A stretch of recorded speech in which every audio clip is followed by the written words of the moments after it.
Good evening and welcome. We're going to go ahead and get started. It's so exciting to see so many people here interested in our Aging and Community initiative here with the village. Mount Prospect was fortunate to be selected as one of 5 municipalities to participate in the Metropolitan Mayor's Caucus Aging in a Changing Region program.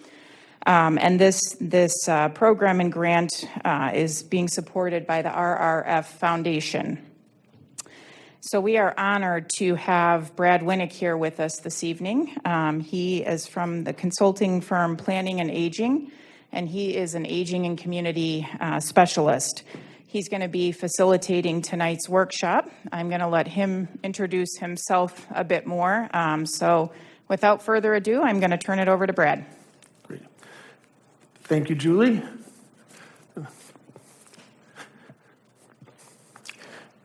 Folks, I'm going to be standing, up here at the podium. With your permission, I think that if I were to take the mask off, it wouldn't endanger anyone, but it would make it easier for you to hear and understand me. I'm seeing heads nodding and thumbs up. Thank you. And by the way, it makes this ear mic a lot easier. Pardon me.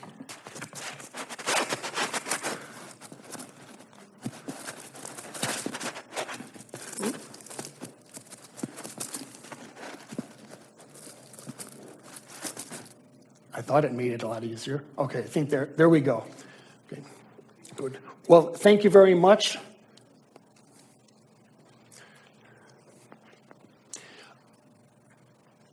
Let me go through just a little bit about what we're going to be doing.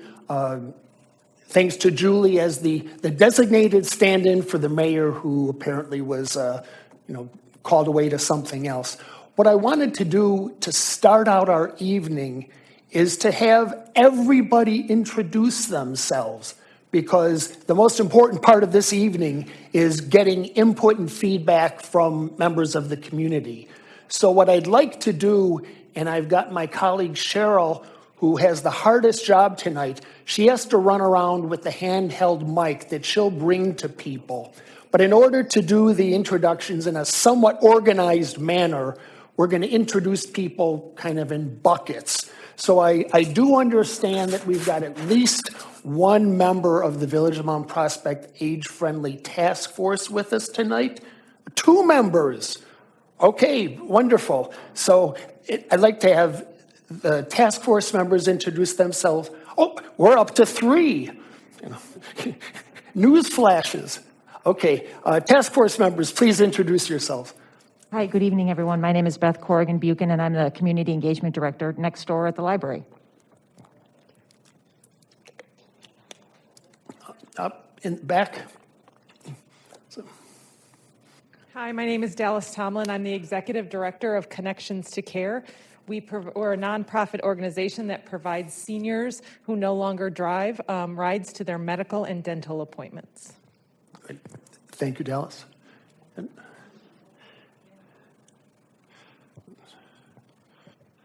Hi, I'm Kathleen Mearsman Murphy, an attorney here in Mount Prospect, and I do a lot of work with the elders and seniors. Thank you. And there are another 8 members of the task force. It's 11 in total, if I recall. And 12. There are another 9 members of the task force who can't join us tonight, but obviously we thank them for the important role that they're going to be playing going forward. And I'll explain a little bit about the task force and how this workshop kind of, meshes with that in a moment. Okay, I'm sure this is going to be the largest group. All of the residents who are here, not representing an organization or some place you work, just as a community member. If you would raise your hands, we're going to have Cheryl go around the room. And what I'd like to have people do is maybe give us your name and how many years you've lived in Mount Prospect. That's always a fun icebreaker, and it becomes a competitive sport. I've learned in other communities.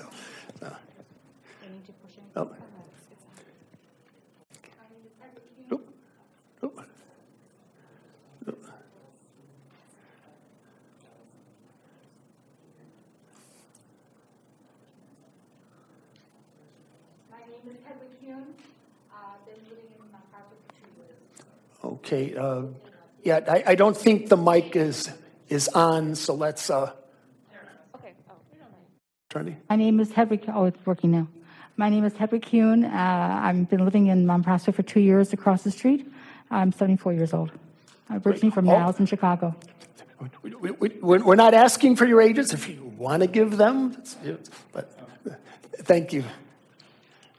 My name is Connie Grossman. I have been living here for about 1.5 years, but I have been in the area for the last 60 years. Great. Well, thank you. And I'm her daughter, Gail Abrams, and I've been in Mount Prospect for 25 years. Wonderful. And now you've got your mom in town with you, so wonderful. My name is Judy Girth, and I've been living here for about 7 years. 7 years, great. Thank you for being here tonight. I'm Hildegard Rosse. I'm in Mount Prospect 48 years. Well, we've got a new champion at the moment.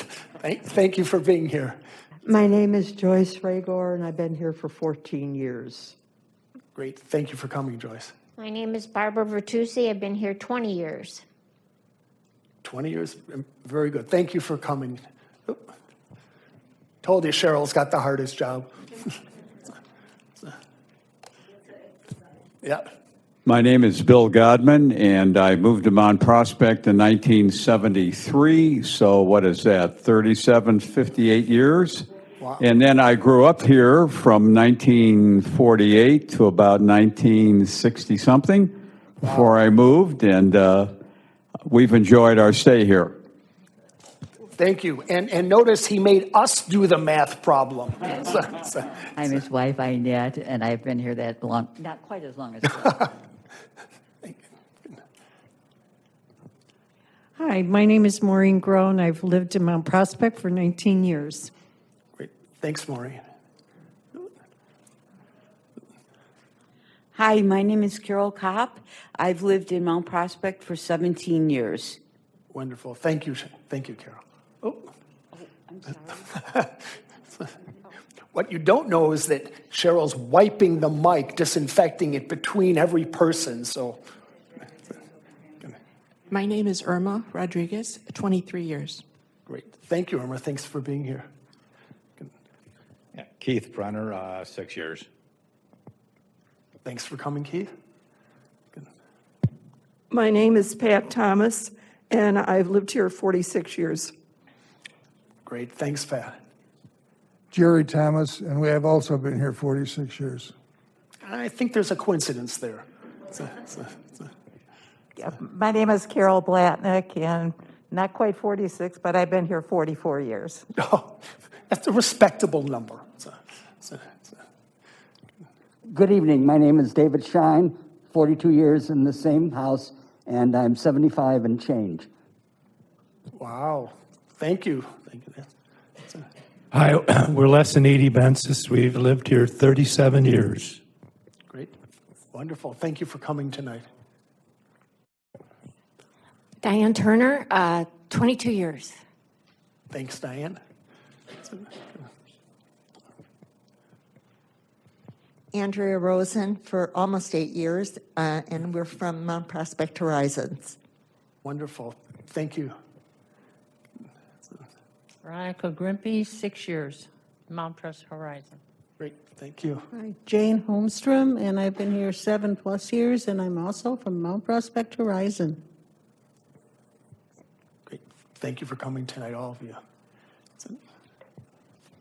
Linda Wasey, and I've lived here for 34 years. Thank you, Linda. Hi, Kathy Dunnington, 31 years. Great. Thanks, Kathy.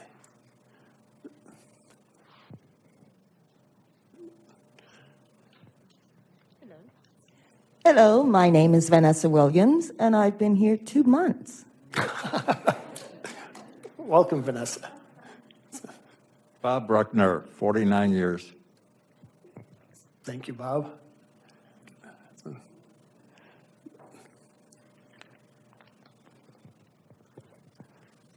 Jerry and Linda Asklin, we've lived here for 55 years. Well, the bar has been raised. Ken Art, year and a half. My wife Nancy is now also watching our grandchildren, so she's not here tonight. Oh, well, congratulations. Les Weber, 25 years. Thank you, Les. Oh.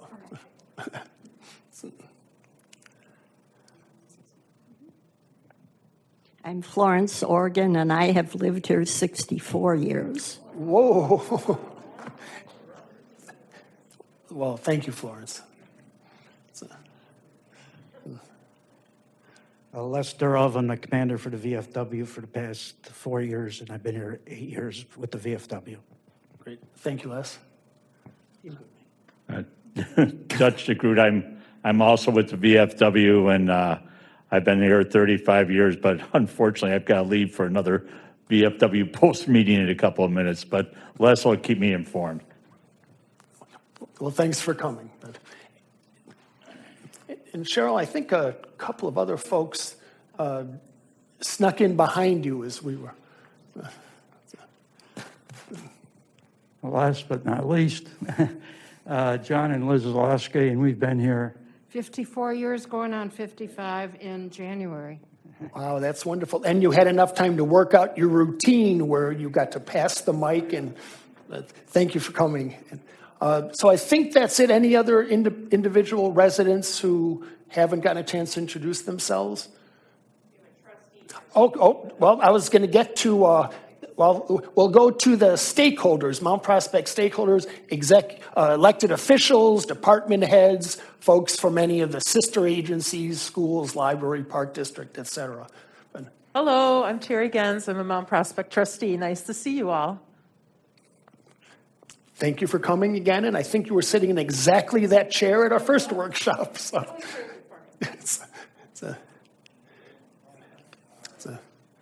Good evening. I'm Mark Bechtel with the police department, and I am here because the word is out what a rowdy group this is. So just to make sure, I'm just joking. I am also, I am a day shift patrol officer. I serve in 3166, which is the beat that we are all sitting in right now. But I'm also an elderly service officer, so any specific concerns you might have, you can reach out for me, and I will hopefully be able to help you. And that's why I'm here tonight, to be able to learn about some of the issues you are concerned about and hopefully be able to help with those down the road. Great. Well, thank you very much, and we'll try to live up to not being too rowdy. Good evening again. Julie Kane, Director of Human Services. Hi, I'm Ginny Thomas. I'm the Senior Services Social Worker for the village, and I'm so excited to have all of you here. And I think Antonia is sitting over there. She didn't raise her hand, but I know she's there. Hi, I'm Antonia Lagos. I'm a development planner with the Community Development Department. Any other stakeholders, any sister agency folks, other than the folks who already introduced themselves as task force members? Are there any other community stakeholders, representatives of any organizations or groups in town? Hi, everyone. My name is Rachel Nagengast, and I'm from Access Community Health Network. We are a network we're a fairly qualified health network of 35 health centers all over Chicagoland. 2 of our closest sites are actually in Des Plaines and Arlington Heights, but I'm from Arlington Heights, so I'm your neighbor. Welcome. Thank you. I think that may be it for community stakeholders. Is there anyone else representing any organizations within the aging network? And I'll describe what that is. I don't believe we've got anyone here from the aging network. I think the only folks left who haven't introduced themselves are my colleagues. So, Hi, I'm Cheryl Scott. I'm the Sustainability Specialist with the Metropolitan Mayor's Caucus. My name is Kyle Smith. I'm the Director of Housing and Community Development with the Metropolitan Mayor's Caucus. I also serve as staff liaison to the Age-Friendly Communities Collaborative, which is a committee of roughly 50 mayors and municipal staff and officials that have been meeting since 2019 to collaborate around initiatives to make our municipalities and region more age-friendly. One of the things we realized in that collaborative as we were meeting was that our region, we had many municipalities, including the village here in Mount Prospect, that were interested in getting started on this work, and we're looking for help and technical assistance. So we were very pleased to have been partner with Brad of Planning Aging and have been awarded a grant from the RRF Foundation on Aging to provide these workshops for free. You'll know me, though, as the note taker, so happy to be here, though. And let me just throw in one other thing. When we went to identify and get a group of communities, our hypothesis is that communities all over the region have an interest because they all see what the demographics are saying, is that we're aging as a region, and communities all over the region were interested in trying to come up with some creative approaches, strategies to support older adults aging in community. Many of the other municipalities were kind of novices at this work, and then some municipalities, such as Mount Prospect, have been doing a lot of work in this area for a while. So we put out an open call for communities throughout the 7-county region that's the CMAP, the third partner in this grant, the Chicago Metropolitan Agency for Planning, covers, and that's, from way south to, way north to way south. And we got 5 communities that we selected through a competitive interview process to be the 2021 cohort of municipalities. And I do this at every meeting. Here are the 5 municipalities in our 2021 cohort. If any one of you can figure out what they all have in common other than being part of our 2021 cohort, you're way smarter than we are, because we have no other way to say that you would normally think of Bensonville, Calumet City, Hawthorne Woods, Mount Prospect, and Park Forest would be members of the same cohort. But you're the 5 communities with whom we're working. So just like we're doing this workshop and doing work with Mount Prospect, we're also doing work with these other 4 communities. And next year in 2022, we've identified 5 additional communities. But we're looking for diverse communities, diversity in every possible way: geography, socioeconomics, familiarity with aging and community, et cetera. Every type of diversity we're trying to, bring into our work. So, and someone asked me, so what do you mean by a changing region, aging in a changing region? And we're saying our region it's aging, as is ours and really virtually every other region in the country. So when we say a changing region, we're talking about aging. So the goals for tonight, and again, thank you all for being here, are really kind of twofold. One is to give a little bit of background to help get folks a little bit more familiar with, maybe build some support and buy-in to the concept of aging in community, as the Mount Prospect Age-Friendly Task Force is just getting underway, and this conversation's going to be something that you're going to be hearing about, and we hope engaged with, certainly into 2022.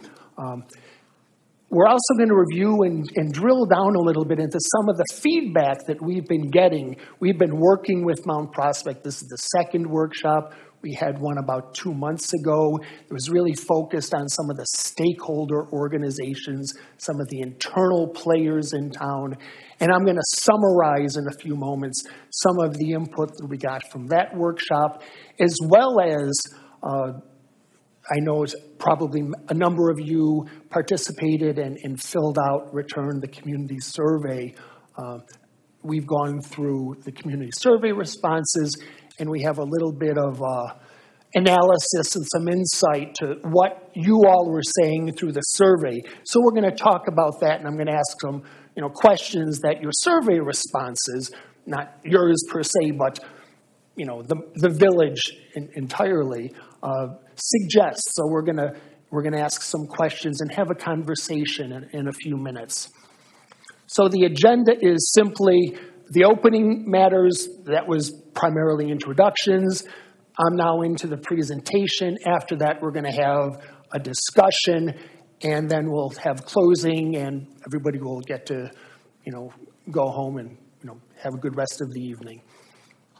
So the only person who didn't introduce himself is me. So since I got described as some sort of expert, I guess I owe you something to, legitimize myself. So I've been a city planning consultant for, several decades, managing lots of, a diverse range of projects: open space planning, strategic plans, downtown plans, community plans for both public and private sector clients. And it was about 10 years ago, and basically it was when my own parents started to have some, different needs as they were aging and, in the region, because, we're Chicago born and raised. I realized, much to my shock, frankly, and surprise, that having been a manager of large-scale planning projects gave me absolutely zero insight to how do I support the needs of the two older adults most important to me, my own parents. So I realized that in my own experience there was a disconnect, and a light bulb went on for me that, if I have a disconnect in kind of figuring out how planning and the needs of an aging population ought to link, perhaps there is something there. Perhaps others need some, perhaps a little bit of, advice, guidance on linking community planning and the needs of an aging population. So I decided I'd do what I was able to do, which was set up my own little consulting firm, planning/aging, at the intersection between community planning and the aging population. So now I consult, I publish, I do some teaching, and I advocate municipalities and organizations all about aging and community. And I'm delighted to do so, and delighted to have this opportunity to work with Mayor's Caucus and CMAP and municipalities such as Mount Prospect.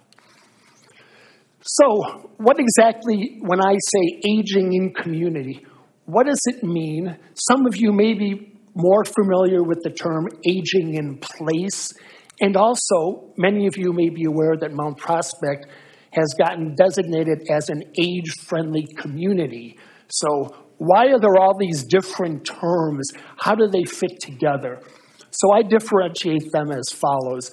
I say that aging in community is kind of the broad community level lens, and it refers to a whole set of community commitments and strategies and programs and plans, projects, all intended to support older adults who are aging within the community.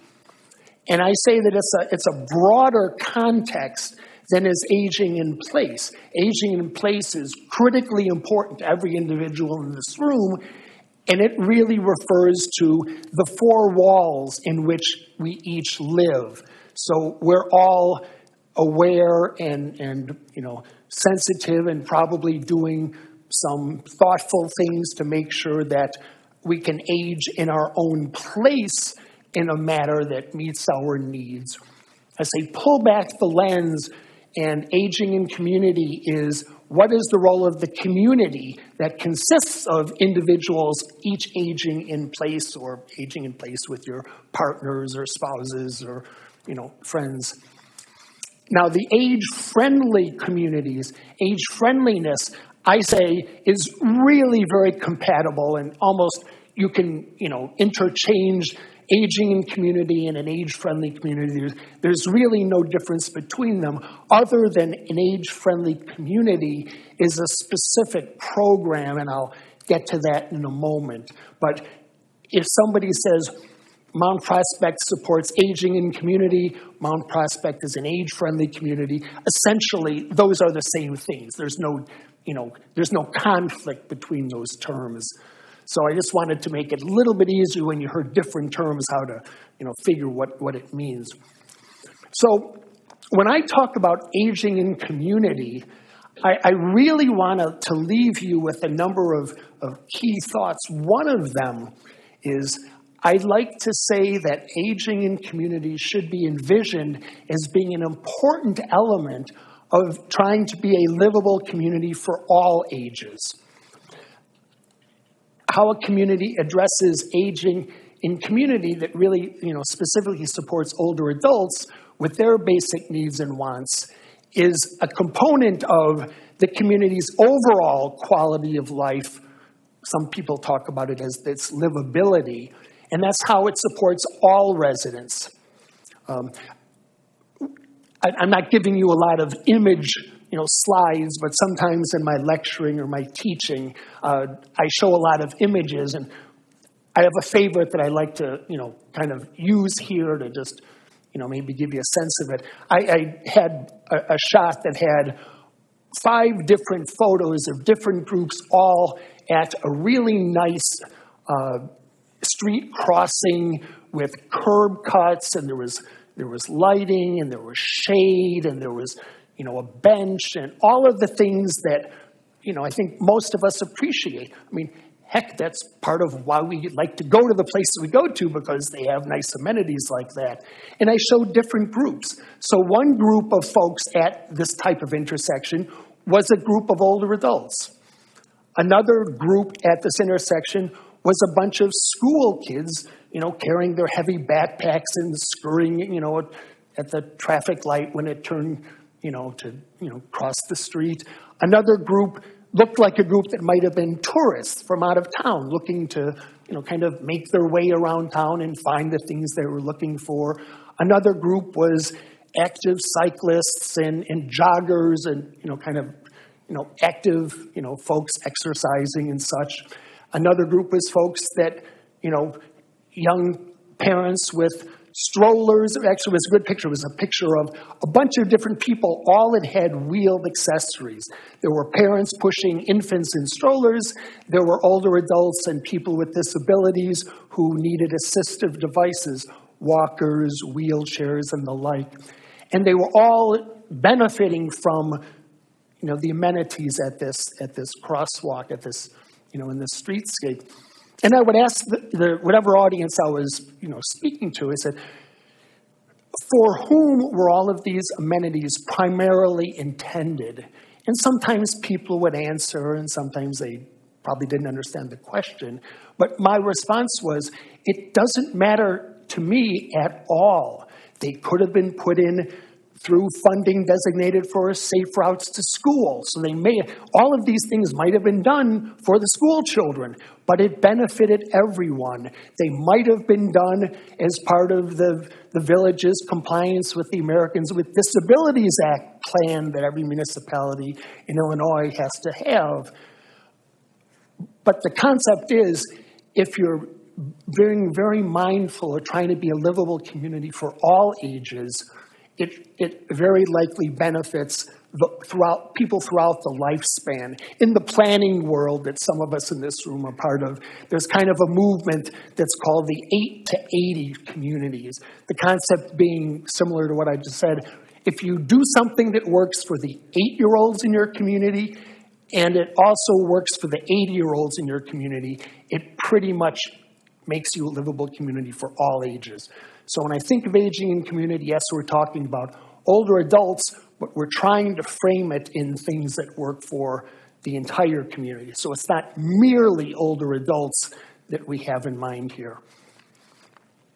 So there's not a lot of, real data or, studies of what older adults typically want in their communities. But there's one study that the American Planning Association did a couple of years ago, and I pay them dues every year, so I like to give them some props and, reference their survey. So what they did is they asked questions. They asked they had 2 groups. They had a group that maybe some of us in this room kind of fit into, the baby boomers, maybe born between 46 and 64. And then they had a group of millennials, maybe some of the young folks in this room fall into that group, like my son who's 30, that's his tribe. And they asked the 2 groups the same questions, but they were, it's a blind trial. They asked them to rank the things or weigh what was important for them in their communities. And the key takeaway from the survey was the responses from the two groups were virtually indistinguishable.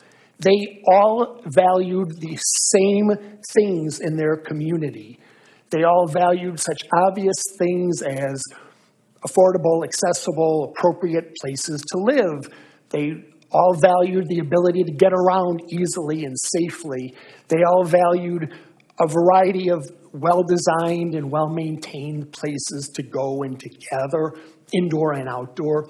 They all wanted access to a good range of goods and services. They all wanted to feel and to be engaged with what's going on in the community and be able to get information about that. And they wanted a responsive government that supported them and provided the services that they said they need.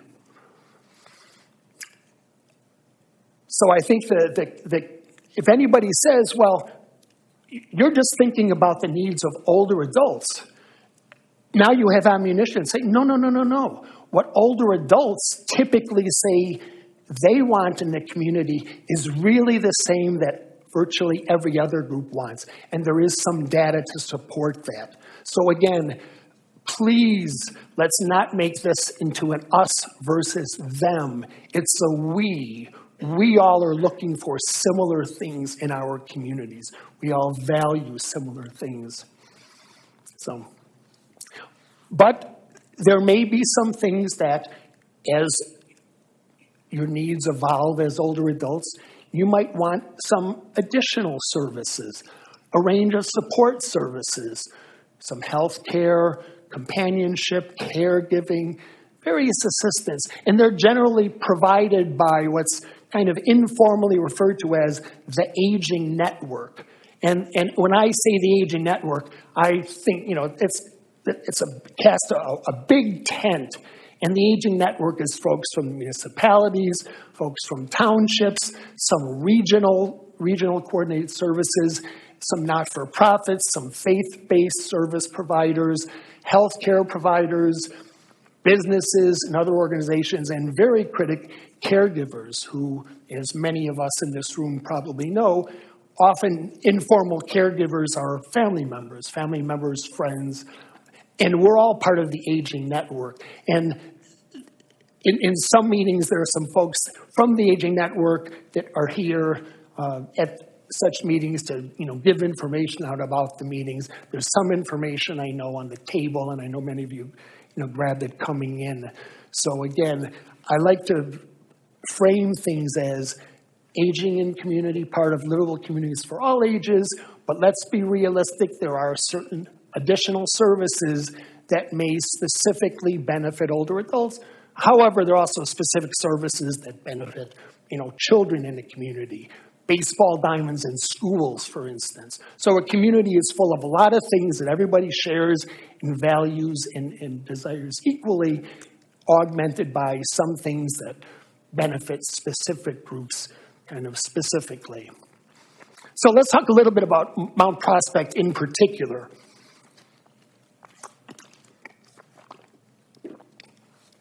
The good news is that this is the one and only slide that's going to have numbers on it and small print. So I apologize for the numbers and the small print, but I wanted to make just a couple very high level, tell you something that should be no news to anybody here, and that is that Mount Prospect is in fact aging. So this is data that's available. It's census and American Community Survey data that is kept and maintained and updated by CMAP.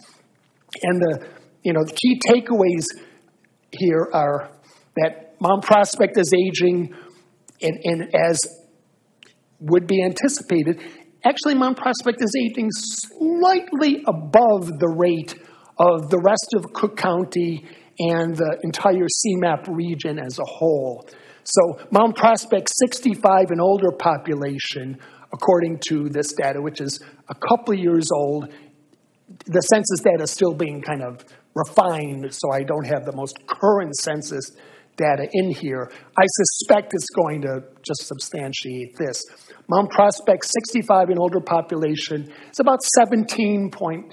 I think I may have mistyped it as 17.5, 17.3%. Cook County's is about 14.3, and the CMAP region's about 14.1. So a couple of percentage points above the that of the rest of the county or the region. And that, interestingly enough, Mount Prospect also, it's 35 through 64, those two different ranges in there. Again, you're slightly above the county and the region. So if you aggregate the 35 to 64, Mount Prospect's about 41% of your population.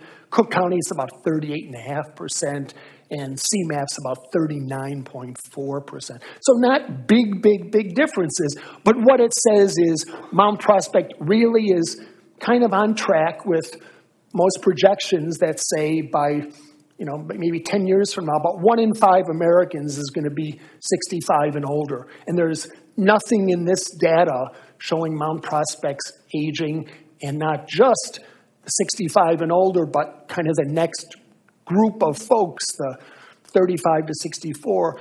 There's every reason to presume that Mount Prospect is aging, and it's not a one-time blip.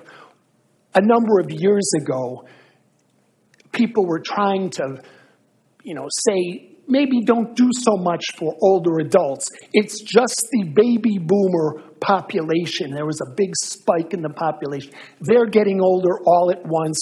It's going to be a one-time blip, and then we're not going to be an aging population after that.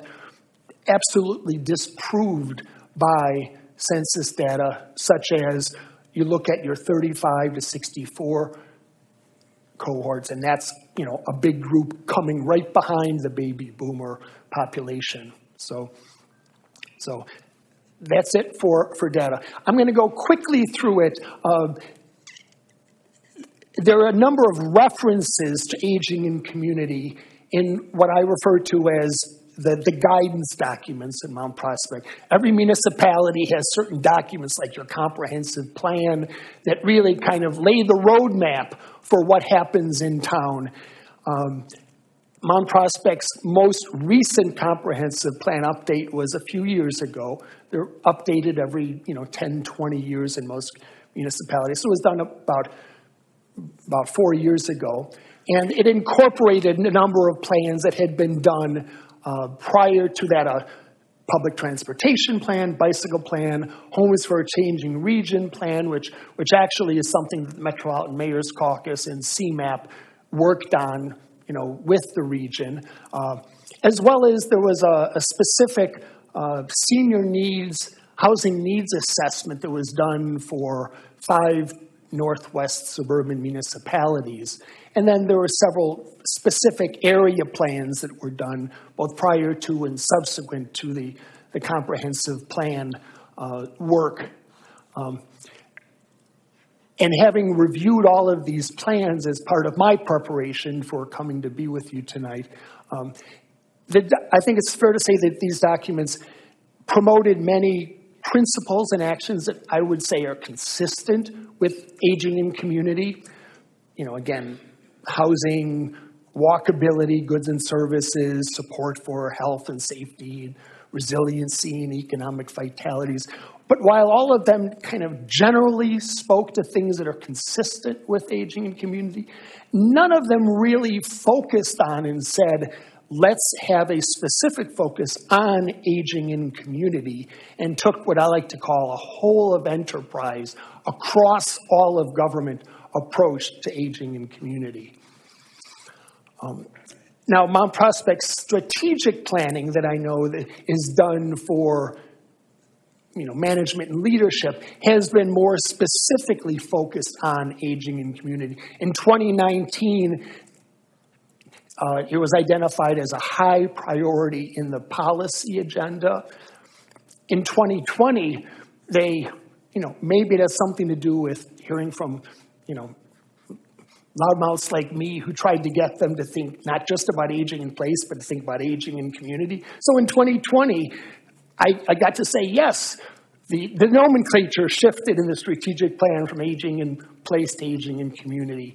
And in 2021, aging in community was identified as a high priority in the management agenda. So that's exciting. Mount Prospect has been talking about and has a journey, I'd like to hypothesize, towards aging in community that goes back to 2016. Why am I so certain that it goes back to 2016? Well, I was in this very room presenting to the village leadership team on August 24th of 2016. And what was I talking about back then? Trying to help them learn more about aging in community and why it was important to Mount Prospect, and discuss how Mount Prospect might better support aging in community. I'm not so full of myself to think that I'm the reason that we're all here tonight talking about aging in community. But if I played a small role, maybe helping plant a small seed or two, nothing would make me happier. So after 2016, Mount Prospect did a number of very specific steps in its journey toward aging in community. Kyle already mentioned that Mount Prospect has joined and has been active in the Age-Friendly Communities Collaborative.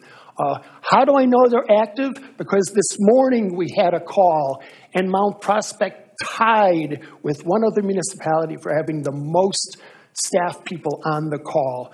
We had Ginny, we had Julie, we had Jill Heinking on the call. So there were 3 folks that spent an hour and a half on the Age-Friendly Communities Collaborative call. And that's a great way that Mount Prospect gets to hear and maybe learn some lessons from what some of your peers are doing. It's a peer knowledge exchange. Mount Prospect also did some senior focus groups. Some of you perhaps were involved with some of them that confirmed interest in a number of, the themes that we're talking about. So Mount Prospect decided that it was going to apply to be part of AARP's network of age-friendly communities. Some of you may have heard of the Age-Friendly Communities, Cities and Communities program as being something that was originally established by the World Health Organization, which is, in fact, the case. It's an international program. AARP has, in recent years, become its domestic program manager, if you will. And then in spring of 2021, Mount Prospect was selected as a member of our cohort. And in August of this year, Mount Prospect launched the Age-Friendly Task Force, which is a component of its acceptance as an age-friendly community. So I just want to indicate, as I said I would, how that this workshop links to the Age-Friendly Task Force. So the Age-Friendly Task Force, and as we know, we've got 3 members out of the 12 task force members who are with us tonight. They're charged with a lot of things. They're leading the assessment and the planning elements, and their end goal is establishment of a rather specific age-friendly action plan with specific objectives and implementation strategies. Now, through my conversations primarily with my friend Julie, we've been talking every couple of weeks for about 6 months now. The role of these workshops are to, help provide education and support, but also get ideas from the community. And what we hear and what we learn from these workshops, the intention is that will inform the work of the task force. So as they get going, some of the things that we learn and we have some observations and recommendations, we'll turn them right over to the village, and they'll go to the task force, and the task force will run with them. So the Age-Friendly Task Force is an ongoing effort, but these workshops are really done, and our work will be concluded as our grant runs through the end of this calendar year. So it's really a handoff. I'm going to take and hand it off to the task force, and they're going to, continue to run with it. So give me a couple of minutes to talk about some of the input we got. So in advance of the first workshop a couple months ago, we had invitees all filling out internal assessments, how they perceived Mount Prospect currently is doing in supporting aging in community. So we got their assessments, we reviewed them, and then I led a facilitated discussion, kind of asking a few more, probative questions, getting a little deeper into some of what they were thinking when they made the evaluations that they did.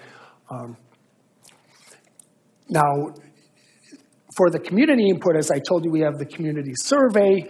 As of last week, Julie sent me the results of the 360 plus responses that the village had received to date, and I'm sure it's nothing but, much higher today. What's it at today? I'm just curious.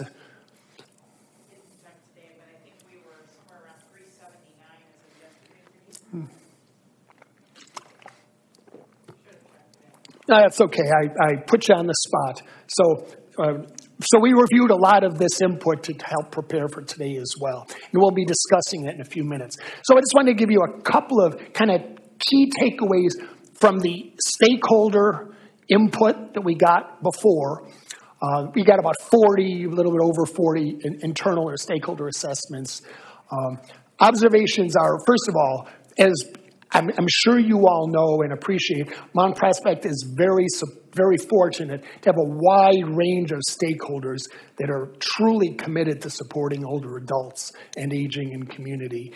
And I was frankly moved when I was reading some of their assessments, because there was this sense of empathy and real care and concern by a really compassionate group of respondents.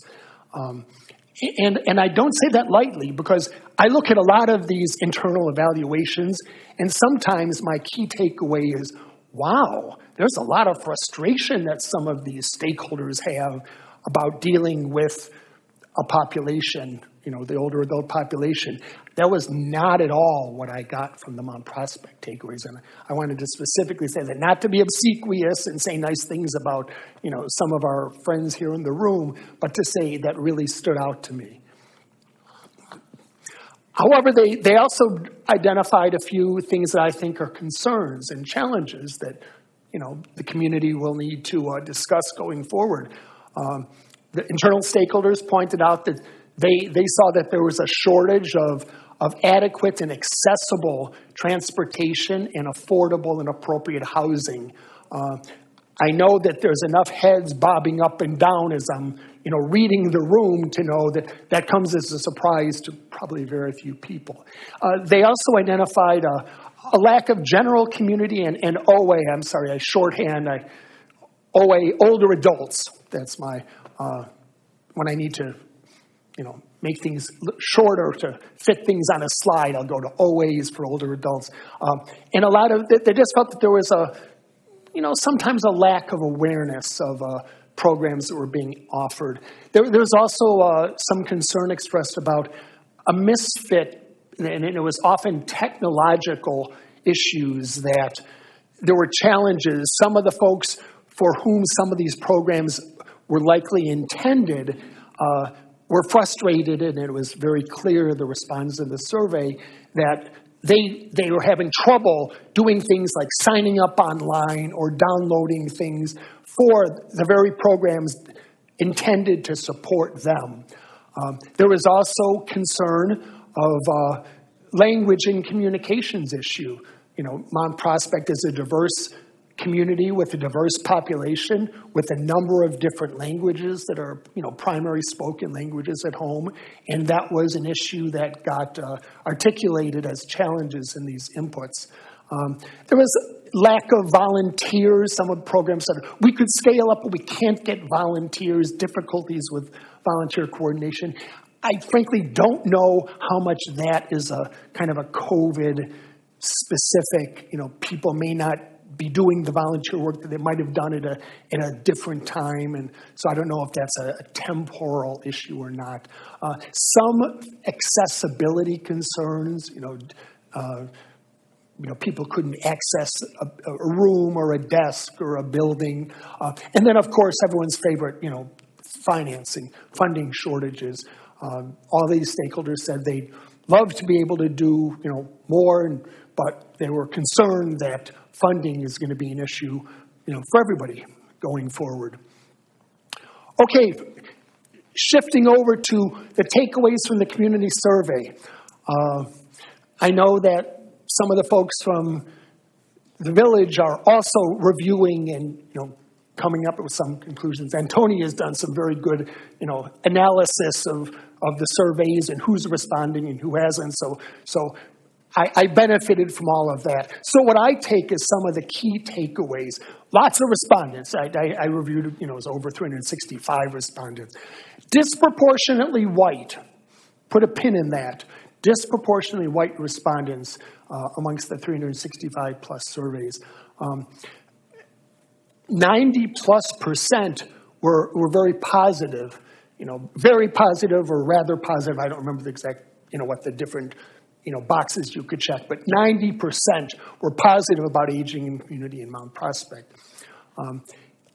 I think there might be something of interest here that about 58% indicated that they hope to stay and they currently plan to stay in their current residence.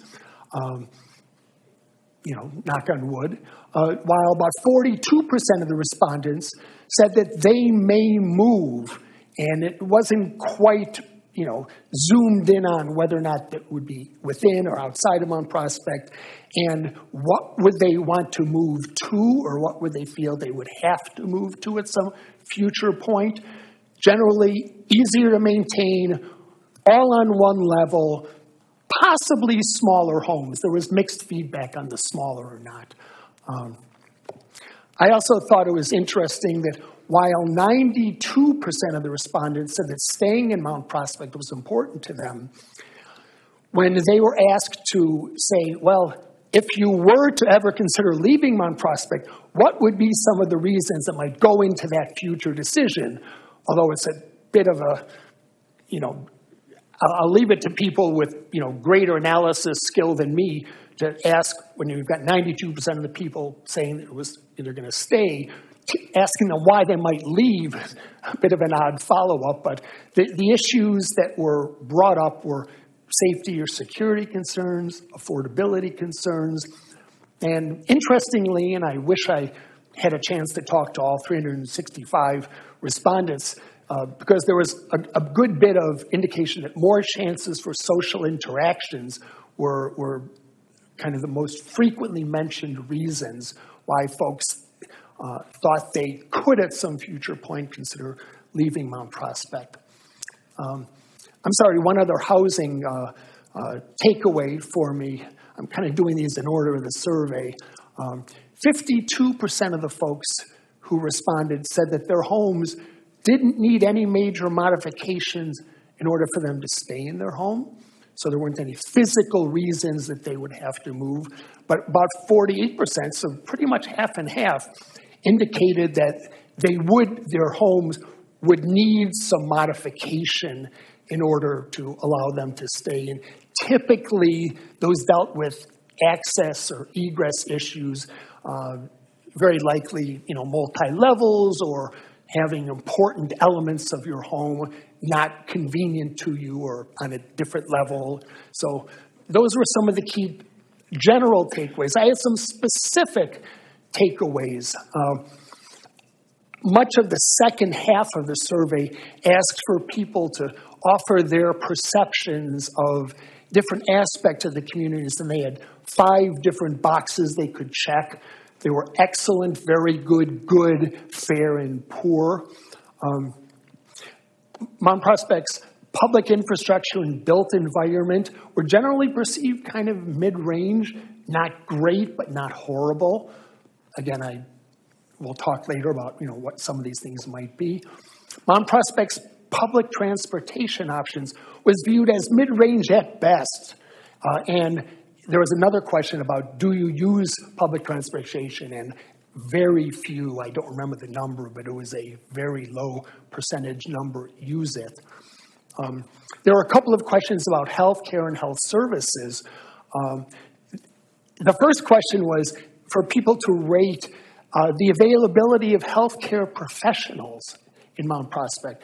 And they were rated very highly, very heavily towards the excellent or very good. However, the follow-up question was about access to related healthcare services. And again, I can't tell you exactly what every person was thinking about when they were differentiating between the two, but access to related healthcare services got a noticeably lower rating, was really only mid-range. So again, that might be the sort of thing that there'll be some future discussion and the task force may try to drill into. And respondents rated Mount Prospect's information, the ability to get and access information in one place as kind of mid-range, fair, not great, not horrible, and that they responded if they need information about services specifically for something designed to support older adults, they went to various different places and they got it from numerous sources. So I do want to say that I am aware, and I know that one of the reasons behind the village's current efforts to renovate a room in Village Hall as the senior hub is for exactly this region, to try to gather and collect and be sort of a one-stop opportunity, in part for accessing information. So I did want to say that because Julie thought it was important that I say that. So, Julie's my boss here, so. So bottom line takeaway from the community survey in my mind, vast proportion of respondents were emphatically positive about aging in community. And that was in the early survey questions, but then the later questions, when they were asked to rate all of these different aspects of Mount Prospect, they were markedly more critical and offered more mid-range recommendations about things like infrastructure, environment, activity, service opportunities that are all really important to aging in community. So I don't know if there is a story here that everybody wants to, is very positive about aging in community, yet less positive about some of the specific elements important to aging in community. So I don't know if that was something unique to the survey design, or sometimes survey designers talk about survey fatigue. If a survey is beyond a certain length, people start, being a little bit tired and frustrated and less generous in their answers. So that might be part of that. Or does this indicate some specific opportunity areas, challenges that will flag and ask for the task force to address in their action plan? So, okay, I've done a lot of talking. I apologize. Now I want to ask you a bunch of questions, and I'd like to get, you're talking. So it won't be on the screen. You're just going to have to listen, and Cheryl's going to, if you want to respond to questions, please raise your hand, and then Cheryl will run to you with the mic, and Kyle earns his keep by, scribbling notes. So I just want to get a little bit of input on the survey. So just show of hands, how many of you in the room were amongst the 367 or 500 now people who, so a good number of folks in the room. Okay, so a really good number, not a surprise. Okay. One question I had, I just loved, the survey never defined the term community in any of their questions. So of the people who took the surveys, it seems to me that community could mean one of different things. It could mean Mount Prospect overall, or your neighborhood within Mount Prospect. For those of you who took the survey, when you were answering questions about your community, who amongst you took that to mean Mount Prospect overall? Just show of hands. A lot of hands. Okay. Anybody who took the survey, when it said community, did you think it was specifically asking about your neighborhood within Mount Prospect? Well, what I've learned here, and I think Julie flagged this on me when we were talking about this. I live in Chicago, and people think about community, they think neighborhood. Maybe it's because Chicago is so big and, diverse neighborhoods, and Mount Prospect thinks more unified. So, okay, good. So when it said move to a different community, that would mean someone would be having to move out of Mount Prospect rather than from within one part of Mount Prospect to another. That's good to know. I talked about the survey having 5 different boxes you could check. For those of you who took the survey, if you were neutral on a question, it seems like there's kind of a couple of different ways you might have handled it. I think it might be human nature if you see 5 to think, well, if I'm neutral, I should just, check 3. That's kind of, neither positive nor negative. The other option might have been, I don't really have strong feelings. I'm just going to skip the question. So, nobody's, taking names here. For those of you who took the survey, how many of you, when you felt neutral about a question, just said, I'll just check box number 3? So about, good number of folks. How many folks, when you took the survey, if you were neutral about a question, just said, well, I'm going to skip the question because it wasn't a survey that required you to answer every question? So I'm going to say it's about half and half. Well, that's interesting because one of the questions in survey design is, what accounts for the certain percentage of skipped questions, and I wasn't sure how people address that. Okay. What do you make, if anything, the fact that almost 100% of the respondents to the survey indicated that English was the language they spoke at home, and only about 5% indicated that they also spoke other languages, while the most recent American Community Survey data indicates that Mount Prospect has about 17% of the population who indicate that they speak a language other than English at home, and they say that they speak English less than very well. Any thoughts as to what accounts for the fact that almost 100% of the people taking the survey said that English was their main language and the language that they spoke at home? Do you think there was an issue of the survey itself? Was it not distributed throughout the community, or do you think there were language challenges? Hold on, let's let Cheryl run to you with the microphone so everybody can hear you. Well, I would think that people didn't hear about the survey. They didn't have an opportunity to fill it out. Or they didn't, I don't know, was the survey in other languages other than English? It was in Spanish, and we advertised that anyone needing to take it in a language other than Spanish should call us. We would use a language line to I will mention that targeting, trying to outreach any populations that are underrepresented at this time. We're going to continue with the survey through December. So. Good. Right. Any other thought? I think that's a good thought, this gentleman. And I'm sorry, you all told me your names, and forgive me, I don't remember all of your names. Well, I remember growing up. Now, my parents were probably second generation. And, of course, my grandparents spoke Polish. My parents spoke Polish. But at home, they spoke English because they thought that was the way to help us to assimilate more quickly. Mm-hmm. Okay.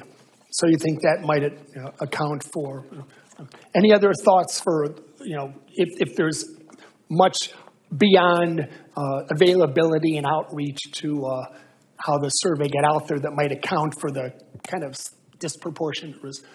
Well, I just wonder whether some of the minority, Asian, Hispanic populations feel a part of the community. If they don't feel, if they feel disconnected from the community in lots of ways, they're working many jobs, maybe different hours, they're not able to really feel that they're a part of the community. So these are some of the questions I'm wondering about. Yeah, and that's, a great question, and, far be it for me to think that, I have anything to offer, answering their question, which I think was in good part a rhetorical question, but it's a great framing question for lots of things, including aging and community conversations going forward. How do you make them conversation that embraces everyone in the community? How can we use this discussion to try to embrace everyone in the community? Yep. I think there's one thing that it starts right with the immediate neighborhood, that you meet the new neighbors, you get to know them, let them get to know you, and then this way you can assimilate into the community. Mm-hmm. It starts with the individual. Yeah. Good point, and I think that's kind of good to keep top of mind going forward as the aging and community work goes forward. Is it a person-to-person outreach to try to bring in, underrepresented members of the community? Any other thoughts on this? I'm going to shift away from the survey and ask you some, specific topical questions. Some of these may be somewhat reminiscent to some of the survey questions, but asked in somewhat different ways. And then a number of you, did not indicate that you would, already given answers to the survey. So in the room, how would you describe your current housing situation? How many of you live in single-family homes on one level, single, like a ranch home? So, good number of hands. How about single-family homes on multiple levels, 2, 3, 4 homes? Even a larger number of folks. About townhouses? No townhouses. Apartments. Good number of folks. Yeah, certainly walking around the radius of where we sit today, there's clearly a lot of rather new apartments. How many? Any of you live in a building that's specifically designated an older adult residence facility? Okay, handful, half a dozen folks. Great. So for all of you, and obviously you're just going to respond to your current housing situation, does your current housing situation meet your current basic needs? No, okay, a lot of folks saying yes. Anybody who wants to share, does your current housing situation not meet your current basic needs? At least one.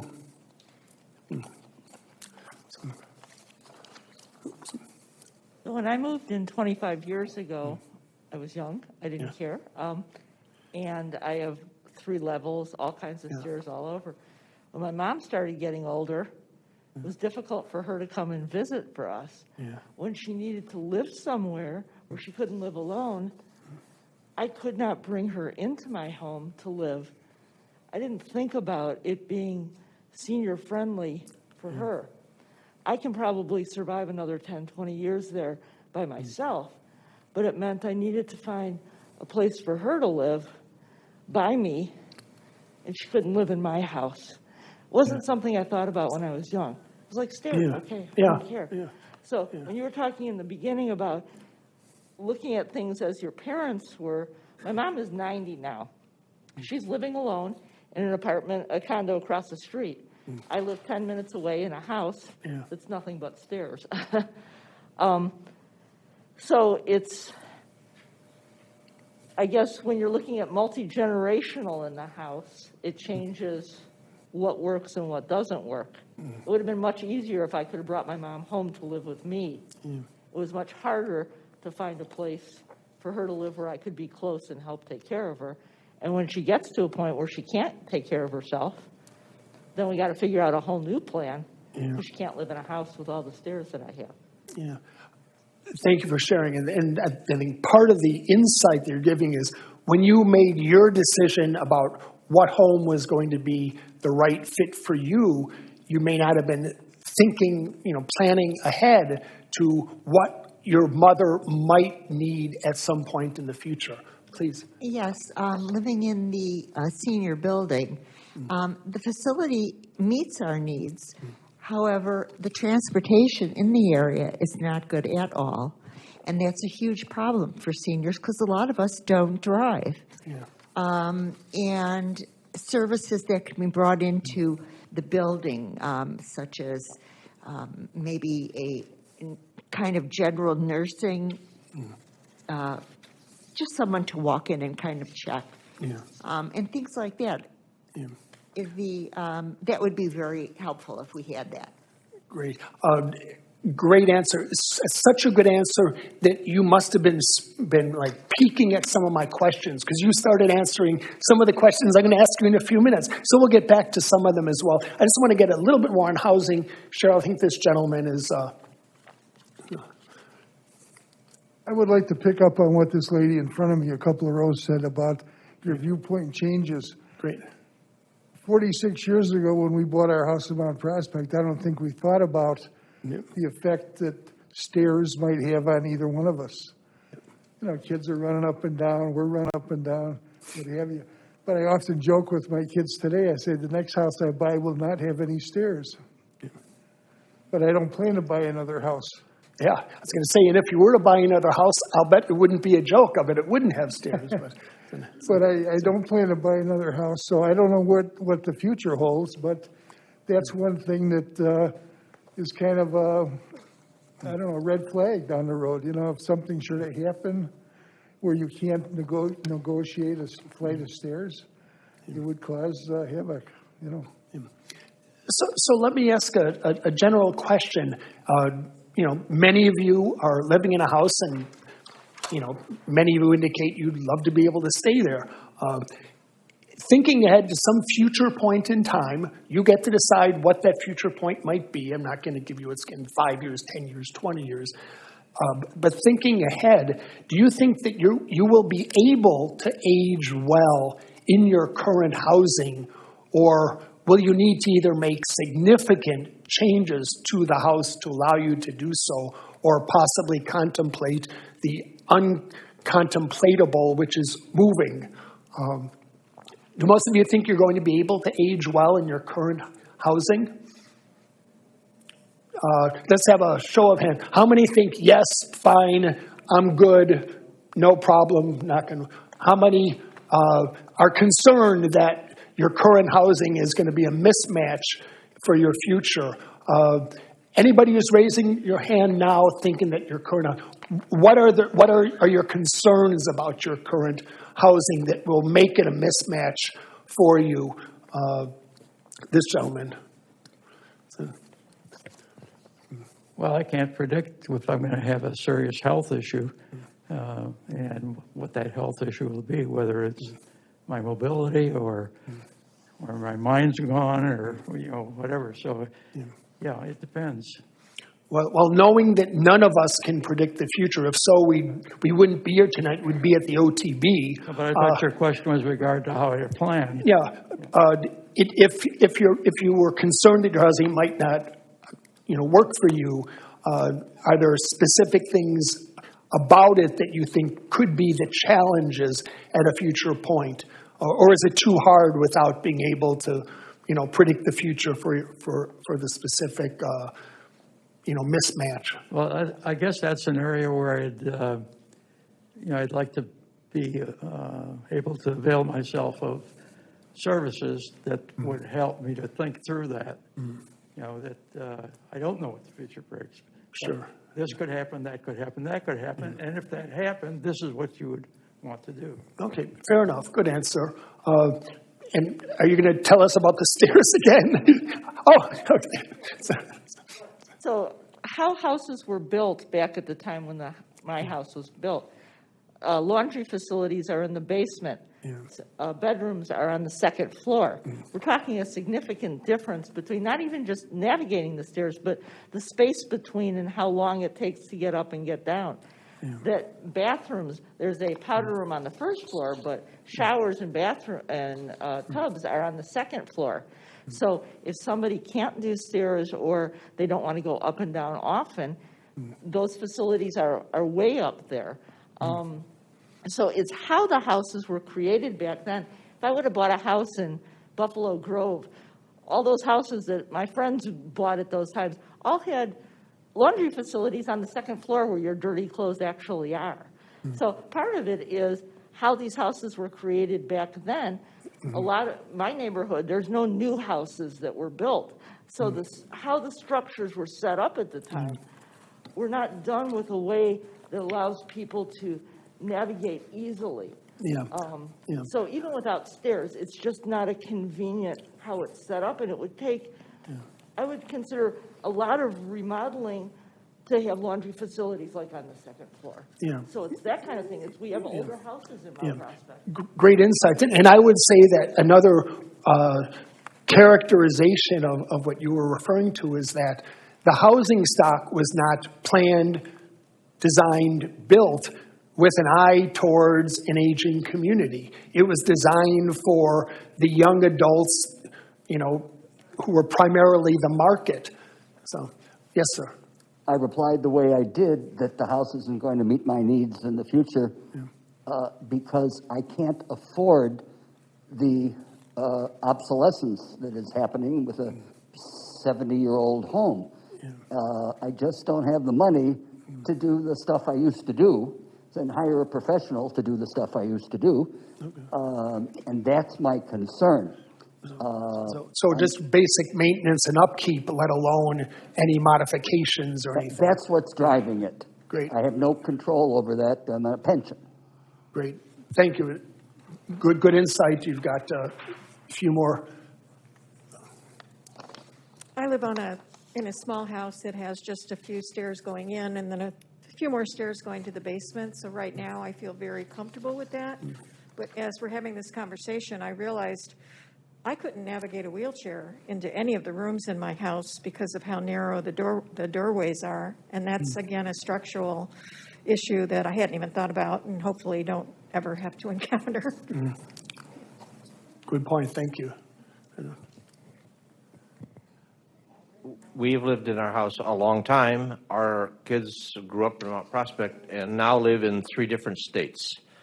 So they're not going to be able to help us at some point. So we have been encouraged by our kids to think about moving to a CCRC facility, a continuing care requirement community. We've investigated a lot. They're very expensive, but we may do that. We say we're not ready to do that yet, but it's something we probably will do someday. Yeah. And by the way, if you have any best practices to how to deal with your out-of-state grown children with regard to your aging, give me a call. My son lives in Seattle. So. Ours are in North Carolina, Maryland, and Colorado. Oh my goodness, they're scattered. So, last question on housing. If any of you are thinking that at some point in the future you think you might need to move because of the mismatch between your current house and what you perceive your needs might be, in your mind, are there homes in the Mount Prospect community that would be good housing options for you at some point in the future if you felt you needed to move? Just coming. Just moved here 1.5 years ago. I was lucky. My son, because of my husband's condition, got rid of my house 30 years ago. But recently, I needed to move closer to my children. And I am in a beautiful condo now in the immediate area right across the street. So if anybody needs anything, it is right here. Yeah. You don't have to go anyplace else. Great. Great. Okay. Thank you. Okay. Any other comments on housing? Because I want to jump to some of the other topics that my friend has already started us thinking about. Let's talk a little bit about transportation.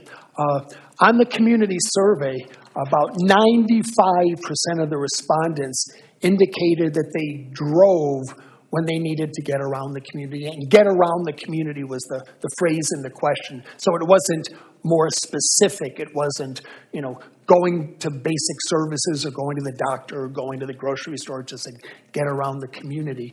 So about 95 indicated that they drove, and you could check as many as applied to you, and about 48% indicated that they walked.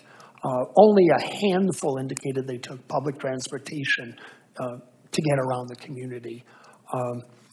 When asked to rate public transportation, a vast majority of the responses were kind of mid-range but tending toward negative.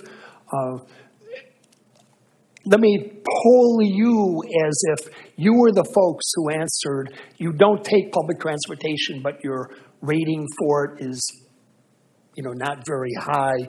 Is that because of actual negative feelings? You've tried to use public transportation, or you've looked into it? Or is it simply just you're unfamiliar with it? Are people... So people's feelings about public transportation, is it because you've tried to use it and it didn't work for you by and large, or you just haven't used it enough to know and have any experiences? Since I've moved here, I do drive. However, winter is coming, and my goal was not to be able to drive at all. But because public transportation does not operate on a schedule, and you cannot depend on it, you have to use your own. Also, you have to walk a distance in order to obtain it, and there are no schedules. So if it was convenient, even for our building, to have some sort of transportation to pick us up and take us wherever, even if they had a schedule, it would be nice, or some other form of transportation. I know Wheeling Township has a transportation service, but it stops at 3 p.m. So, once again, and it doesn't operate on the weekends. Therefore, once again, you're restricted. So, and to consider all of us and everyone who would like to take public transportation, they should schedule and make stops for us, or even have buildings where we can meet at a certain time, or there are other alternatives, but there should be a better solution for public transportation for us. So it sounds like, if I can just, kind of follow up on your comments, is that there's adequate public transportation, but it's the service and the details and the frequency and the hours of service that you believe are the challenges for you personally. And I'm guessing you're thinking that there might be others for whom those might be the issues with public transportation. Well, I do know there are others, because we're in the new building, the Kinsey. Yeah. And it would be a great place if there was transportation there, because we're located around a lot of things. Yeah. Although you can walk to many situations in many places, crossing the street is horrendous. Rand Road is absolutely ridiculous. Yeah. Even driving, I have taken back roads so I can avoid it, because certain times of day you don't want to be there. So that is something to consider, and it would be great for us if they would come around and ask us what we would like. Well, good note here, because that may be part of the work of the task force, to have a group specifically talking about transportation. And everybody make sure that you signed in, because there'll be some follow-up. So. Hi. In 1984 to 1994, my mother lived in a condo. She lived at Central Village. She had dial-a-bus and another bus service. And she could dial a bus, was part of Elk Grove Township. They would pull up to the condo. She never had a problem. And then there was another bus service where she could go to Woodfield. Is that available still or not? We know? I'll have to defer to some of my partners from the village. That One more thing about housing. Yeah. Nobody mentioned putting an elevator in or a stair lift in their house if they wanted to stay in their house. Yeah. And that's one of the things I was telling my husband we would do. Yeah. Good. Thank you for bringing that up, because I'm sometimes surprised that more people don't give that as a possible future modification if needed. Please. No, I just want to say that there is a 234 bus on Elmhurst Road that goes right past Kensington that operates every hour. I know the reduced schedules. I know their central bus does not operate because of COVID. They've stopped it. I know there's on Kensington Road, there's a bus too, I think, and out Euclid too. Great.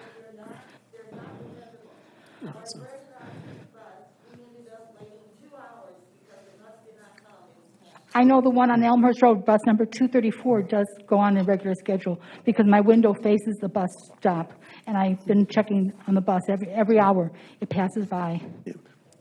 Well, I think it's the point is that service reliability is a question. So there may be instances where it's better and more reliable, and other lived experience where it isn't. And Julie, did you have? Yeah, I'll just mention that we do have a transportation brochure that you can stop by Human Services and pick up.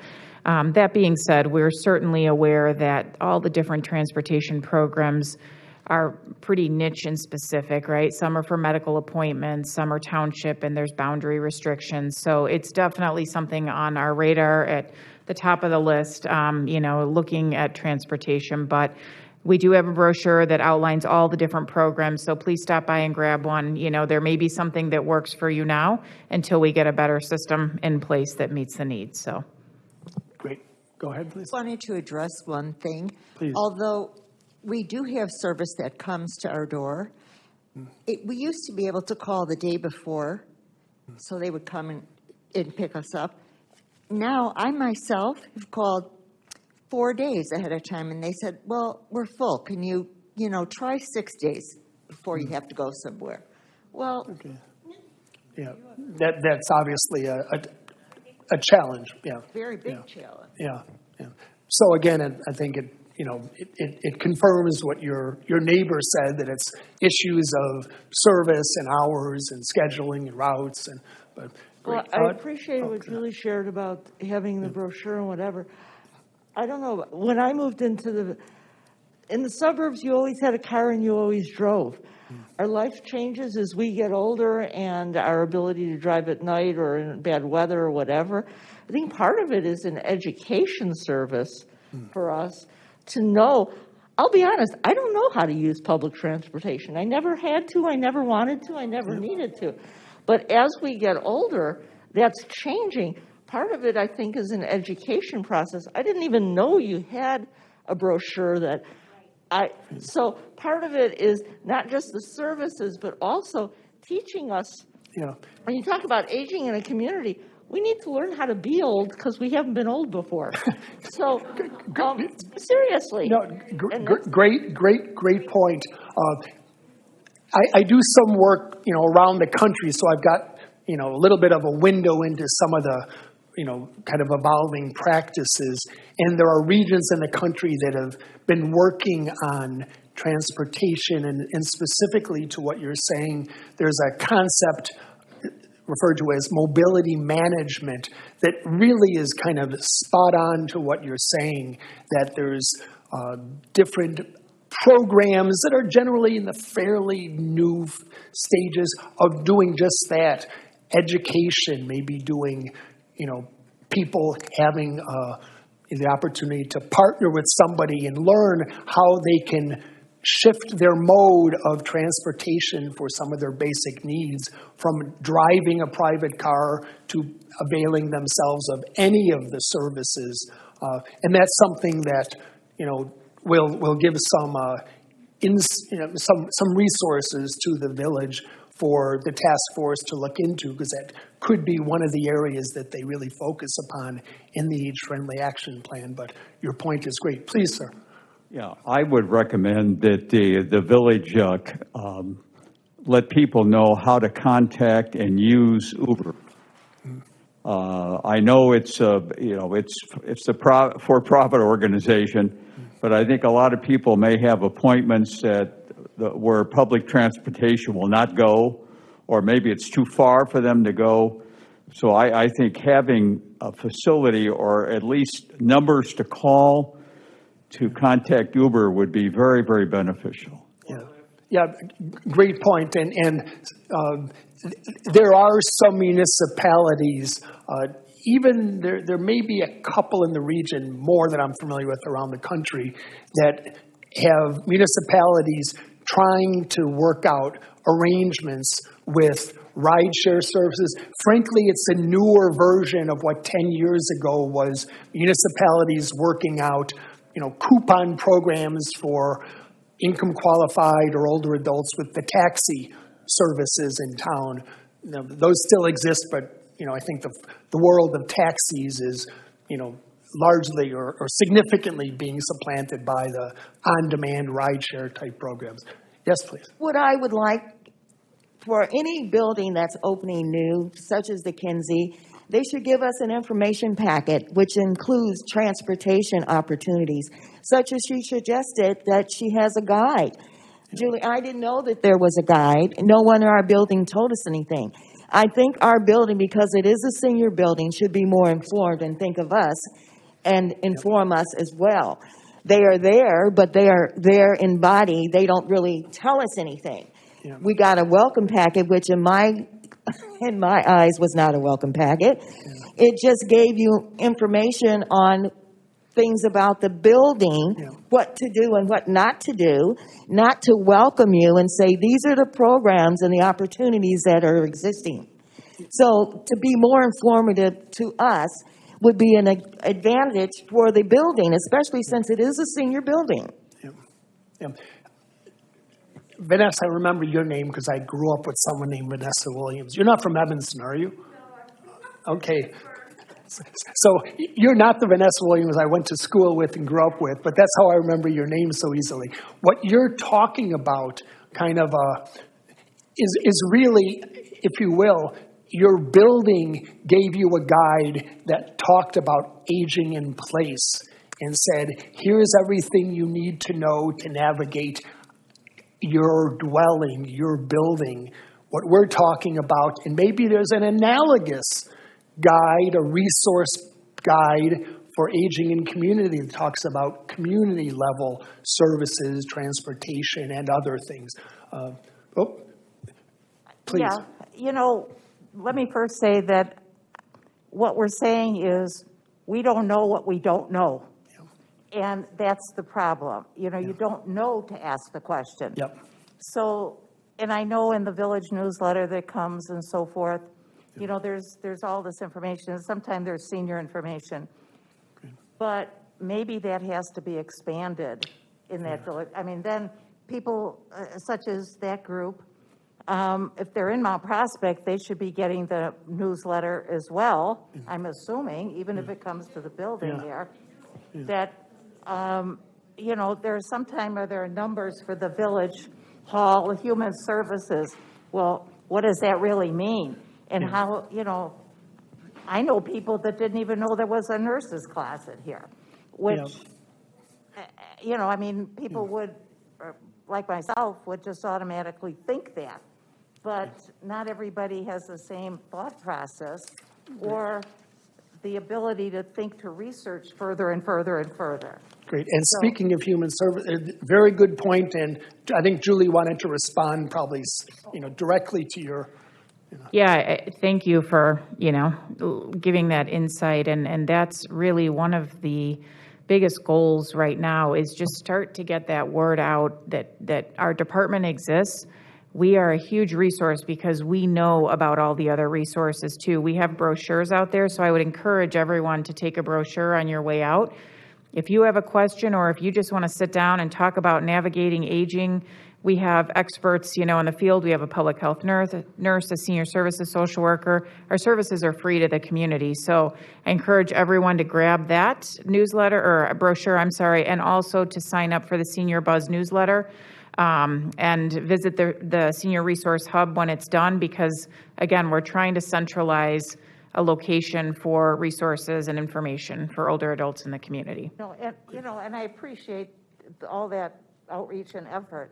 I guess what I'm saying is, don't just say human services, outline it very specifically, because, maybe what somebody is really interested in or needs, they might not know that what you're saying, you know what I mean? Right. Everything detailed, and that way it's covered, they may not even know what they need, and maybe see something and think, oh, yeah, that could have helped me. Right. So I think it has to be broken down a lot. Great. Yeah. Thank you. Good point. Thank you. Very good insight. I have one other thought. When you talked about aging in community, it's not only teaching us how to be old, but a lot of us, like my mom depends on myself and my brother, who are, quote, younger, even if we're old, for answers and whatever. And I think that getting the information out to the entire community helps to be a resource for the aging community as well. And I think your point of, when you talked about aging in community, everybody needs to be involved. I didn't know these resources were available to give to her. To be honest, I came not because I'm old, but because she's old and I want to help her. And I'm sitting here realizing I'm getting old and I need these things as well. Yeah. So it's about letting everybody know, not just the one population, because we live as a community. Great point. One of the things I like to say, I probably say too much, I like to think of aging as a verb, not a noun. It's not a destination, it's a process. Brad, can I say something real quick? I'm sorry. I just wanted to mention that we are going to try to start putting more in the village newsletter, referencing, resources for older adults, because we know that goes to every household. But we are open to any ideas. That's why we're here. So please let us know if there's other ways that we can reach people, get information out. We are open to ideas. So please let us know and share with us. Great. I see a couple hands up over here. Oh, this is a hot topic. You got 4 or 5 hands, and at least one over here. I was talking to a woman in her mid-90s about getting a ride. Now, she knows she can get free rides through escort services over at the Arlington Heights Senior Center. Maybe they're here in Mount Prospect for doctor's appointments. But she was trying to go and get her hair cut. And so she did find somebody to take her, but unfortunately that person is always late. But the point is that it's those kinds of things, the haircut, or, maybe picking some things up at the library, or other running errand kind of things. What to do about that haircut, even if it's every other month. Who's going to take you to do that? And some of you have mentioned about Lyft and Uber, and maybe that's going to be the answer. But the free part is the medical appointments. Yeah. But what about all the rest? Yeah, good differentiation between what are considered more like health and emergency services as opposed to basic, more mundane services. Please. Sorry, this isn't specifically about transportation, but I think one of the overarching issues is public safety. Yeah. And I think our police department, our public safety department has done a really great job, but you must be aware when you're using public transportation to be aware of your surroundings as crime continues to go up. Yeah. And I've noticed in our neighborhood, a lot of people walk and jog. And in the mornings, like around 7 in the morning, we've been seeing, in some of the parks, like a couple of homeless people sleeping in the park. And in the past 20 years, I've been walking or jogging in those areas. I've never seen that before. Which is not a real problem, but we have seen some encroachment of some strange people, so just be aware of your surroundings. Perhaps public defense or classes might be helpful as well. And if you're taking public transportation, a CTA driver just got stabbed to death or badly stabbed while he was trying to stop a pickpocketer. But anyway, that's a bigger issue for all aspects, the transportation, the housing, outside places, et cetera. But I think our police department does a really excellent job. So thank you very much, as well as fire department and the human services. Well, thank you. And I suspect that the concern that you just identified and it's a perception of safety, which is really, if you're concerned about safety, it doesn't matter what the statistics might be. It's going to make you modify your thinking.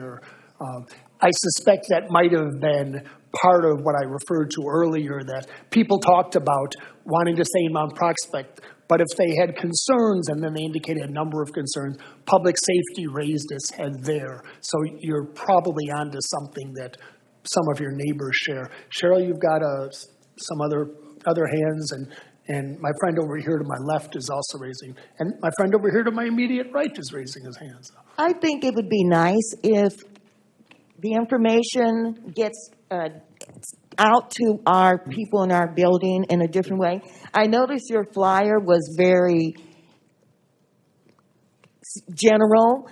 I hate to say this, but I don't know anybody else in my building of 75 that are here.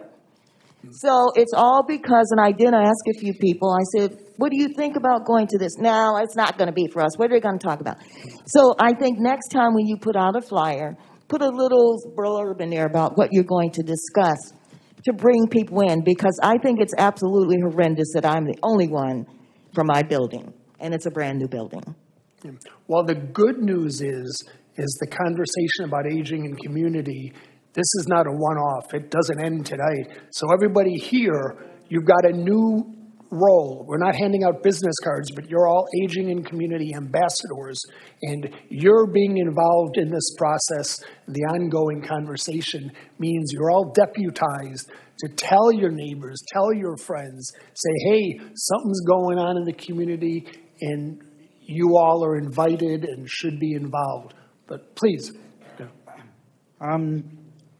Pace Bus has a ride for handicapped seniors and veterans. It's like a taxi service. You call them up, they come to your house, pick you up, drop you at your point where you want. If you were on a ride back, you make another reservation the same way. It does cost a fee, but it's available to everybody. I don't think anybody in here knows that it's available, do they? Oh, I've seen a few heads saying that they're aware of it. But again, that's part of, but thank you for bringing it up. That's part of the community transportation infrastructure, and it may support some number of folks aging in community. So, and PACE does have another program. They work with villages such as Niles. Niles has a free bus, and it goes in and out of the strip malls, in and out of senior care facilities, in and out of shopping areas. And it's absolutely free for Niles. And PACE will work with any community to set the same thing up if they want it here in Mount Prospect. It just has to be addressed at the PACE board, and you have to go to them. If that's something we like here, maybe ask the community to see if they can get into that. But it's available. Great suggestion, and all these suggestions are going to be collected and followed up upon. So thank you. Please. I'm going back about 6 comments. Please. We've been talking about getting the word out to the aging community. We have 2 wonderful resources here in the village that I think could be, as far as aging in the community is concerned, is probably underutilized. One is the village website, and the other is Mount Prospect TV. And I mean, I could see that you could have webinars. You could have programs that directly address the communication issue, and I mean, it would be available for free. Yeah. Great point, and point of information. Everybody look up and wave. You're all on Mount Prospect TV right now because this meeting is being carried live. So I try to show my good side. And also the meeting is being live streamed through the website. And then if anybody wasn't able to come tonight but wants to see the meeting, the entire meeting will be posted on the website, the video of this meeting. So all of your comments, all of this conversation, it's all going to be on the website. In the first workshop, it was up like that. So you're all on TV now. Thank you. You're absolutely right. And that's part of the many resources that, the community has. And it's upon all of you to figure out ways to leverage it. even more to support aging in community. Absolutely. Not everybody has a computer. Oops. Not everybody has a computer. True, and that's partly why when we talked about this meeting, we said, well, for the folks who don't have a computer and can't watch the live stream, it'll be on cable, it'll be on Mount Prospect TV. So multiple platforms, but your point is well taken, which is, you know, we talked earlier about some of the technical challenges that some people may have, don't use computers, don't have smartphones. So everything needs to be mindfully thought through how that information is shared. Absolutely. But please. That was one of my things, is that not everyone does have a computer. Yeah. And other issues as far as that's concerned is when you live in a building that has, it's very diverse, and there are a lot of people who do not speak English. Unless someone comes to the actual facility where you're at, they're not going to get the message, and it makes it very difficult. Yeah, good point, and that's part of why I asked the question before, what you make of, and is it a concern that disproportionately the people responding to this said that English was their language of communication, and your point is well taken, and looking for additional ways to do outreach and get information out there is an ongoing challenge. So I want to jump to another topic. We looked at the survey, and I pointed out that the respondents said that the availability and the quality and the diversity of healthcare professionals was really well, regarded, very highly rated. But the ratings of what was referred to as health and wellness services was much lower rated, more of kind of middle of the road. Why do you think that might have been? What do you think that might say or suggest? Please. Please correct me if I'm wrong, but I remember that question, okay. And I thought that the question meant in the area, not necessarily Mount Prospect. I think as a community, we've got great hospitals near us, none of which are actually in Mount Prospect, but Northwest Community is minutes away, Lutheran General's not very far. So I answered that question as excellent. Yeah, we've got some great medical centers and places around, but I think that, was I interpreting that question correctly, that it wasn't specific for Mount Prospect, but it was just... I really don't know what was kind of in the thinking, the framing of the question, but the question remains, if you were answering it for beyond Mount Prospect, presumably you answered it for the two consecutive questions, the first about healthcare professionals, and then the second question was about health and wellness services. So regardless of if you defined it as just Mount Prospect or Mount Prospect and Arlington Heights and the other nearby communities, what do you make of the significantly lower ratings for health and wellness services as opposed to healthcare professionals? I don't know, and I actually didn't answer the second question because I don't really, my physician is not in Mount Prospect, and my dentist is not. None of the healthcare services I use are actually in Mount Prospect, but the hospitals I've used, and so I answered that question as excellent, but then personally I skipped the second one, but I don't know what accounts for the other part of the community answering that question. Good. I didn't look at this on any other thoughts as to what that disparity in the two questions about healthcare professionals, health and wellness services, and the gentleman over here, no, she's first, and then you get to run back to this side. Cheryl gets the biggest round of applause because she's the one, burning the shoe leather tonight. So please. So I just want to state that the reason that there's a disparity between what you were asking about the health and wellness services. Health and wellness services, right, in Mount Prospect is that most of us are getting old, and as a result, our caregivers are getting old too, and they're all retiring. I mean, my eye doctor, all my doctors are all retired. Okay. So I think that's why they got a lower rating. So I have to find new ones now. So you're suggesting that impacts, either more They're or... the same age as we are, right, and they're all retiring. Oh, okay. So that impacts, not the facilities, like she said, the facilities are wonderful, but it's the healthcare givers. Okay, so that it's are more of the retiring there. caregiver issues as opposed to the facilities. Right. Okay, that's great insight, because I hadn't thought that through, but that makes a lot of sense, so thank you. And this gentleman was... It's just possible people weren't sure what that meant.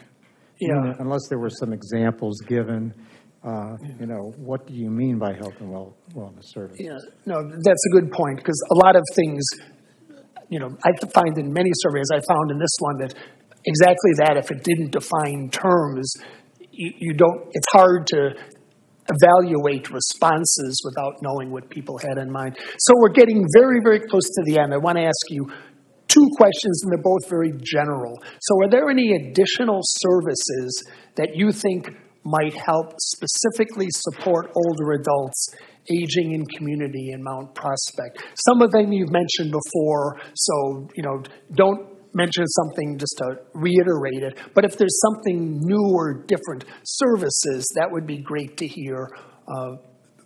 Cheryl's coming right behind you. There you go. Thank you. Yes, we'd like to stay in our home, but our handymen have all passed away. So perhaps a list of handymen that would be available. Yes, there's a fee, we understand that, but who do we contact? Yeah. Thank you, great point. We hear that every part of the region. This region has a leg up on the other municipalities in our cohort, because there are some immediate handyman services that you can learn about, but please. I had at one point some concerns about the security of our home, and also about the things I could do to avoid a fire in the home. And in both cases, the fire department and the police department sent over a person to walk through our home and make some suggestions, and it was very helpful. But something similar could be done here, where someone, I don't know, building department, someone comes over to your home and evaluates it for how it could be improved for an aging person.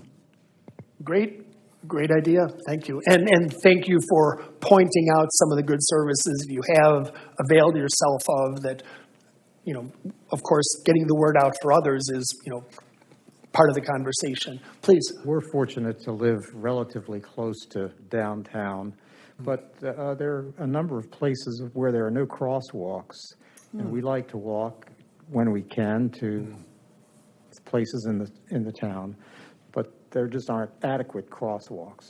Okay. Thank you for pointing that out. I do have to say that, even though it may not seem like it, I've had to pare down my questions, because that's often one of the things I ask a bunch of questions about: sidewalks and paths and trails and connectivity and places that they don't exist. But thank you, and expect some follow-up opportunities through the task force to help specifically identify where there may be discontinuities in paths and trails or crosswalks that need improvements. Thank you. Cheryl's coming behind you with the mic. Even where there are crosswalks, I feel the traffic flow is so swift around here that they're not aware of pedestrians. I'm sorry. You have to be so alert when you're in a crosswalk, especially like at Randon Central. You got Walgreens, you got the different, and it's like, I'm sorry, it's just like a crap shot, really. I fear for my life sometimes because I do walk. I can walk, it's close enough and everything. But I just don't feel safe even when they are there. Thank you for bringing that out as another concern. And again, we hear that everywhere. So it's, clearly things like crosswalk timings need to be, mindfully thought through. Please. This is probably way off, but we're talking about fire and safety. Yeah. But we all know we're supposed to replace our batteries and our smoke alarms. Yeah. But it's too dangerous to get on ladders and things like that. So I'll tell you, most people I know, they don't replace them because it's more dangerous to fall off the ladder than to replace the battery. So if we could have a service just to do that. That's a great idea, and that's not too far off. That's very granular, and so the creative thinking, who should be brought together to partner, to provide that service. So the other question I want to ask, this is sort of the open question of, do you have any additional suggestions, any type, about how Mount Prospect could be even more supportive of aging in community? In other words, did I not ask the question that provoked the thought you came in here saying, I really want to make sure that I say that? Now's your chance. So, Okay, I'm newly retired. congratulations. I had a very active life, and it's just being more involved, whether it's if there's work opportunities for seniors. I know about the only thing that's left is retail, which is kind of out right now because of COVID. But if there's like a central location where seniors can see what job opportunities are available, I'm still willing to work a couple days a week or whatever, or even a good list of where you can volunteer, where volunteer services are needed. So something like that, maybe. Great suggestion, and that's kind of, two, somewhat related suggestions. One is a possible job opportunity clearinghouse. One is the volunteer, and good point. Friend, hold on, Cheryl's coming with you with the mic. There you go. We have been incarcerated for about a year and a half now. And what a lot of us need now is places to go to do the things that we used to do, like play bridge, play mahjong, have various and sundry things that are occupying to us now. That we don't work anymore, but we need stimulation. And this is not what is around here at this point, and this is what we need. Good point. Thank you. Folks, we're right at the time that we said we were going to end. Just want a couple of points. One is, as of this evening, this is the final of the 2 workshops that we have performed, we've conducted here in Mount Prospect. As I said earlier, we're going to review all of the notes, all the information, all the surveys, all of the input, and come up with a succinct kind of an observations and recommendation type of document that we'll be presenting to the village, probably, shortly after the calendar roll into 2022. And the goal of that would be to kind of, get some lessons learned from this input and others, possibly point out some implementation options and priorities, to hand off, as I said earlier, to the task force to develop the action plan. And I know, but all of your information and your contact information will be good, because all of you will be welcomed, asked, invited into that process. They're likely going to be setting up a bunch of different kind of, working groups dealing with certain specific topic areas. So you'll be able to self-select into something that's kind of your passion and where you've got great ideas. So I'm delighted and excited that we've been able to be here to come to be kind of part of the process of getting that off the ground. But because my parents raised me right, the last thing I do with any group that I'm asked to come and speak to is thank you. Thank you for having us.